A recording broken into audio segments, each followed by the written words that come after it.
What's going on, gardeners? On today's 2-minute garden tip, I'm going to show all of you how to keep pests off your garden vegetables using no chemicals, no sprays, and using nothing more than a smart, strategic planning process. And that process is called interplanting.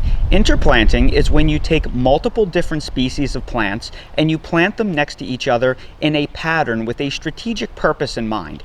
In this case, the strategic purpose is to take highly pest-susceptible plants and intermix them with plants that repel pests in hopes that the repellent plants keep the pests off of the susceptible plants. There are two ways to approach interplanting. The first way is to bring in plants that you otherwise wouldn't grow in your garden that have pest repellent properties and intermix them into your garden. My garden is not large enough and can't afford the space to plant plants that I otherwise wouldn't eat. So the second way you can do this, and the way that I do this, is I take plants that I already grow that have pest repellent properties and I intermix them with plants that are very pest susceptible. One family of plants that have incredible pest repellent properties are Alliums, and that includes garlic, onions, shallots, and leeks. And I grow many of them in my garden anyway. So what I do is, the fall before, I plant all of my garlic in rows with the intent of interplanting my tomatoes in between those rows.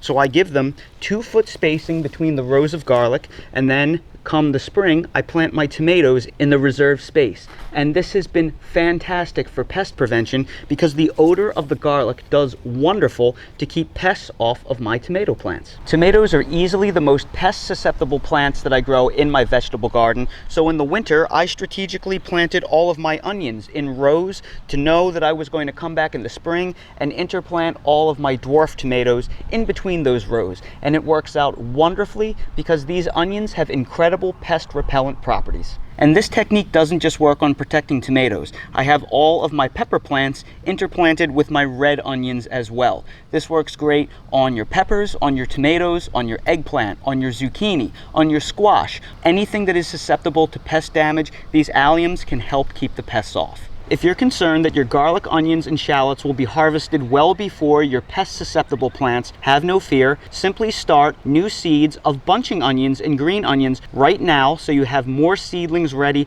to transplant when you harvest your garlic, onions, and shallots. Using a little bit of smart planning, you can significantly reduce the amount of pests in your garden with no sprays or work of any kind. And that's today's 2-minute garden tip. If you're new to the channel, please consider subscribing and hitting the bell to receive new video notifications, and check out our Amazon storefront and spread shop in the video description for a list of the gardening products I use and awesome custom designed apparel and other gear. Your support is greatly appreciated.